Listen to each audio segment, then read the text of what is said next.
জয় Hind students, চলো শুরু করা যাক আজকে ক্লাস। আজকে আমরা ক্লাস 9 এর ম্যাথমেটিক্স নিয়ে আলোচনা করব। তো চলো শুরু করা যাক আজকে ক্লাস। দেখে নিই আজকে ক্লাসে কি আছে। তো class 9 mathematics exercise 7.2 question number 3, ABC সমদ্বিবাহু ত্রিভুজের সমান বাহু এসি এবং এবি এর উপর যথাক্রমে বিই এবং সিএফ দুটো উন্নতি অঙ্কন করা হয়েছে।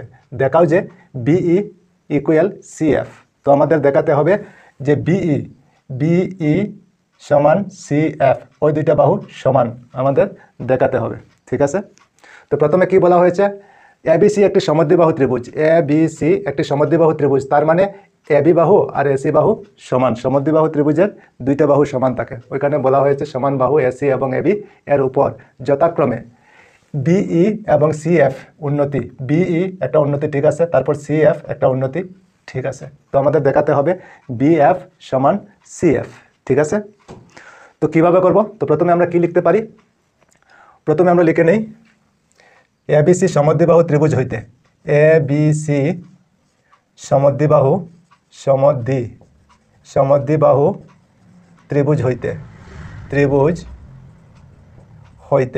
তো সমদ্বিবাহু ত্রিভুজ হইতে আমরা কি পাই? সমদ্বিবাহু ত্রিভুজ হইতে দুইটা বাহু সমান পাই, এবি আর এসি আমরা সমান পাই। চলো, তো আমরা কি লিখতে পারি? AB equal AC, AB equal AC. ঠিক আছে, তো ওই দুইটা বাহু যদি সমান হয় তাহলে আমরা জানি যে সমান বাহু দুটির বিপরীত কোণও সমান হয়। তো আমরা লিখতে পারি ওইখানে, সুতরাং তাদের বিপরীত কোণগুলি সমান,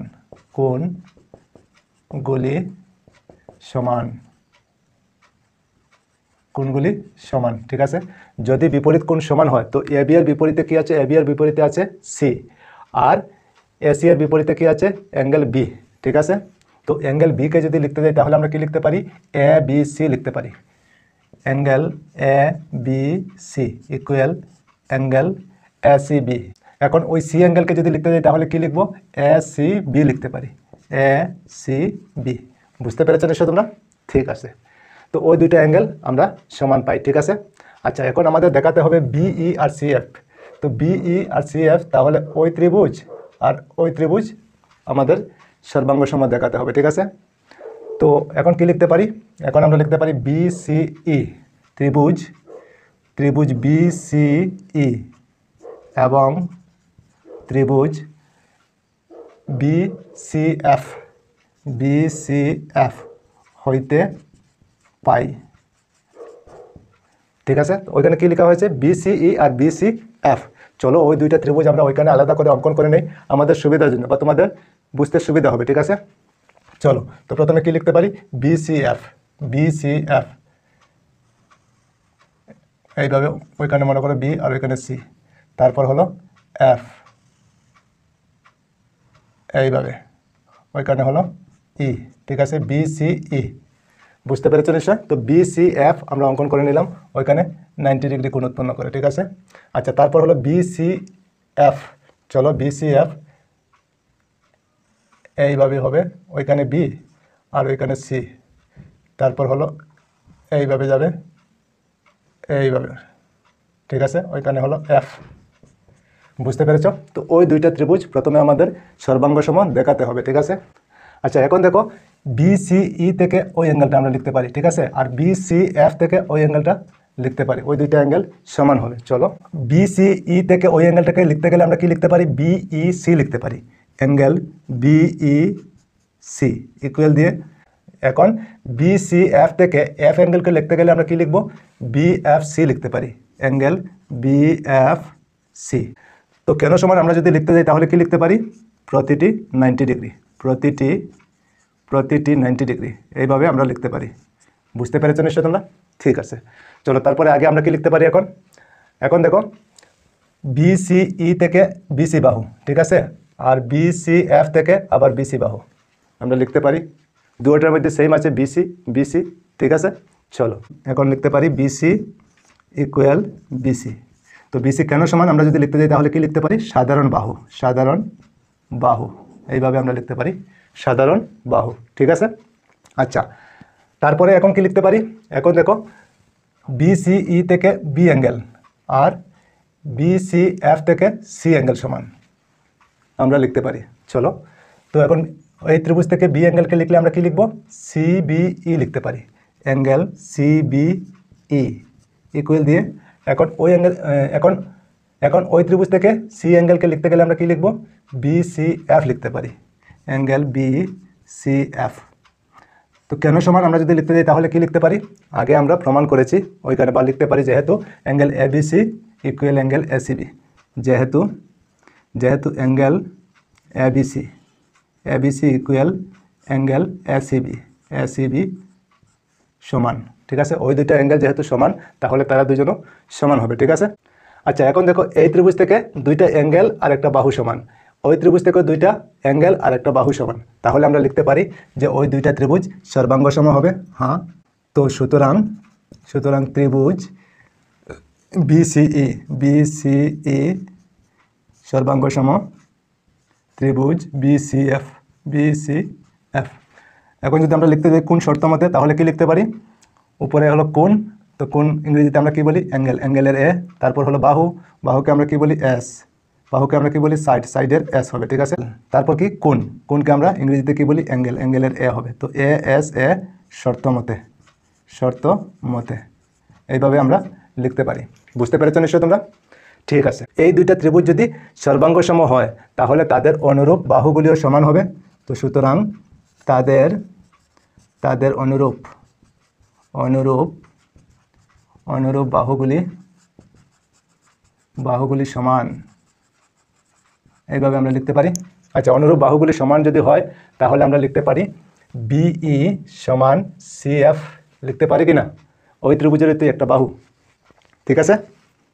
তাহলে আমরা লিখতে পারি বিই ইকুয়াল সিএফ। চলো, বিই ইকুয়াল সিএফ। বুঝতে পেরেছো নিশ্চয়? তো ওইখানে বলা হয়েছে কি দেখাও যে, তো আমরা লিখতে পারি শোড, দেখানো হয়েছে, এইভাবে আমরা লিখতে পারি। তো বুঝতে পেরেছো নিশ্চয় তোমরা? ঠিক আছে, চলো তারপরে আগে। এখন কোয়েশ্চেন নাম্বার 4, এবিসি ত্রিভুজে এসি এবং এবি এর উপর অঙ্কিত উন্নতিদ্বয় বিই এবং সিএফ সমান, দেখাও যে নাম্বার 1 এবিই সর্বাঙ্গসম ত্রিভুজ এসিএফ। তারপর নাম্বার 2 এবি ইকুয়াল এসি, অর্থাৎ এবিসি একটি সমদ্বিবাহু ত্রিভুজ, ঠিক আছে। তো আমাদের প্রথমে কি দেখাতে হবে, ত্রিভুজ এবিই সর্বাঙ্গসম ত্রিভুজ এসিএফ, ত্রিভুজ এবিই ওই ত্রিভুজটা বোঝাচ্ছে, ঠিক আছে। তারপর ত্রিভুজ এসিএফ ওই ত্রিভুজটা বোঝাচ্ছে। তো ওই দুইটা ত্রিভুজ আমাদের সর্বাঙ্গ সম দেখাতে হবে। তারপর কি বলা হয়েছে, নাম্বার 2 এবি আর এসি সমান, এবি বাহু আর এসি বাহু সমান আমাদের দেখাতে হবে। আর যদি এবি আর এসি সমান হয় তাহলে একটা সমদ্বিবাহু ত্রিভুজ হবে, ঠিক আছে। আচ্ছা চলো প্রথমে আমরা কি লিখতে পারি, তো নাম্বার 1 দিয়ে আমরা লিখে নিই। প্রথমে নাম্বার 1 ত্রিভুজ, প্রথমে বলা হয়েছে কি এবিই এবং ত্রিভুজ এসিএফ হইতে পাই, ঠিক আছে। তো চলো এখন এবিই ত্রিভুজ আর এসিএফ ত্রিভুজ দুইটা ওইখানে অঙ্কন করে নেই। ওইখানে আমাদের বুঝতে একটু অসুবিধা হবে, ওইখানে লিখলে আমাদের সুবিধা হবে। চলো, তো এবিই মানে ওই ত্রিভুজটা, ঠিক আছে। চলো এবিই, তো এ ওইখানে এ, তারপর ওইখানে বি, ঠিক আছে। তারপর ই, এইভাবে হবে। ওইখানে হলো ই, ঠিক আছে। ওইখানে 90 ডিগ্রি, ঠিক। আচ্ছা তারপর হলো এসিএফ ওই ত্রিভুজটা বোঝাচ্ছে এসি, ওইখানে সি, ওইখানে এ, ঠিক আছে। এইভাবে হবে, ঠিক আছে। ওইখানে হবে এফ। বুঝতে পেরেছ? এই দুইটা ত্রিভুজ আমাদের সর্বাঙ্গ সম দেখাতে হবে, ওইখানে 90 ডিগ্রি কোণ উৎপন্ন করে, ঠিক আছে। বুঝতে পেরেছো নিশ্চয় তোমরা? ঠিক আছে। তো প্রথমে আমরা কি লিখতে পারি, ওই দুইটা ত্রিভুজ থেকে কি সমান, প্রথমে আমরা লিখতে পারি ওই অ্যাঙ্গেলটা আর ওই অ্যাঙ্গেলটা সমান হবে। বুঝতে পেরেছো? তো এবিই ত্রিভুজ থেকে যদি আমরা ই অ্যাঙ্গেলটাকে লিখতে যাই তাহলে কি লিখবো, বি লিখতে পারি, অ্যাঙ্গেল বি ইকুয়াল। এখন এসিএফ ত্রিভুজ থেকে যদি এফ অ্যাঙ্গেল লিখতে যাই তাহলে কি লিখবো, এএফসি লিখতে পারি, অ্যাঙ্গেল এএফসি। তো কেন সমান আমরা যদি লিখতে যাই তাহলে কি লিখবো, প্রতিটি 90 ডিগ্রি, প্রতিটি 90 ডিগ্রি, ঠিক আছে। এইভাবে আমরা লিখতে পারি। ওইখানে দেখো 90 ডিগ্রি সিম্বল দেওয়া আছে, ওইখানেও 90 ডিগ্রি সিম্বল দেওয়া আছে। বুঝতে পেরেছো নিশ্চয় তোমরা? ঠিক আছে। চলো তারপরে আগে এখন কি লিখতে পারি, এখন দেখো আমরা লিখতে পারি বি, ওই ত্রিভুজ থেকে বিই আর ওই ত্রিভুজ থেকে সিএফ, বিই সমান সিএফ লিখতে পারি। কেন সমান আমরা যদি লিখতে যাই তাহলে কি লিখতে পারি? ওইখানে দেখো দেওয়া আছে বিই এবং সিএফ সমান, দেওয়া আছে কি না? হ্যাঁ আছে। তো ওইখানে আমরা লিখতে পারি দেওয়া আছে, দেওয়া আছে। ঠিক আছে, বুঝতে পেরেছো নিশ্চয়? আচ্ছা, তারপরে এখন কি লিখতে পারি? এখন দেখো এ বিই হইতে এ অ্যাঙ্গেলটা, আর তারপর এ সি এফ হইতেও এ অ্যাঙ্গেলটা লিখতে পারি। দুটোর মধ্যেই এ অ্যাঙ্গেলটা আছে। ওইখানে যদি দেখতে যাই দেখো এ সি এফ হইতে যদি লিখি তাহলে ওই অ্যাঙ্গেলটা হবে, আবার এ বিই হইতে যদি লিখি আবার ওই অ্যাঙ্গেলটাই হবে। ঠিক আছে, তাহলে এই এ অ্যাঙ্গেলটা সমান হবে দুইটা ত্রিভুজের মধ্যে আছে, ঠিক কি না? চলো, তো এই ত্রিভুজ থেকে যদি ওইটাকে আমরা লিখতে যাই তাহলে কি লিখবো? বি এ ই লিখতে পারি, angle B A E equal দিয়ে। এখন ওই ত্রিভুজ থেকে যদি ওইটাকে আমরা লিখতে যাই তাহলে কি লিখবো? সি এ এফ লিখতে পারি, সি এ এফ। ঠিক আছে, তো কেন সমান আমরা যদি লিখতে যাই তাহলে কি লিখবো? যেহেতু দুটোর মধ্যে আছে তাহলে আমরা লিখতে পারি সাধারণ কোণ। চলো, সাধারণ কোণ, সাধারণ কোণ। বুঝতে পেরেছো নিশ্চয় তোমরা? ঠিক আছে, এখন দেখো এই ত্রিভুজ থেকে দুইটা অ্যাঙ্গেল আর একটা বাহু সমান, আর ওই ত্রিভুজ থেকেও দুইটা অ্যাঙ্গেল আর একটা বাহু সমান। তাহলে আমরা লিখতে পারি যে ওই দুইটা ত্রিভুজ সর্বাঙ্গসম হবে। হ্যাঁ হবে। তো সুতরাং ত্রিভুজ এ বিই সর্বাঙ্গসম ত্রিভুজ এ সি এফ। তো এখন কোন শর্ত মতে আমরা যদি লিখতে যাই তাহলে কি লিখব? প্রথমে হলো কোণ, কোণকে আমরা কি লিখি? অ্যাঙ্গেলের এ। তারপর হলো বাহু, বাহুকে আমরা কি লিখি? সাইডের এস। তারপর কি? আবার কোণ, কোণকে আমরা কি লিখি? অ্যাঙ্গেলের এ। তো এ এস এ শর্ত মতে এইভাবে আমরা লিখতে পারি। বুঝতে পেরেছো নিশ্চয় তোমরা? ঠিক আছে, তো নাম্বার 1 আমাদের হয়ে গেল। ঠিক আছে, তারপর নাম্বার 2 কি আছে? এ বি সমান এসি আমাদের দেখাতে হবে। চলো, নাম্বার 2 আমরা লিখতে পারি যেহেতু ত্রিভুজ এ বিই সর্বাঙ্গসম ত্রিভুজ এসিএফ যদি সর্বাঙ্গসম হয় তাহলে আমরা জানি যে তাদের অনুরূপ বাহুগুলি সমান। সুতরাং তাদের অনুরূপ বাহুগুলি সমান, এইভাবে আমরা লিখতে পারি। যদি অনুরূপ বাহুগুলি সমান হয় তাহলে এই ত্রিভুজ থেকে এবি বাহু আর ওই ত্রিভুজ থেকে এসি বাহু সমান আমরা লিখতে পারি কি না?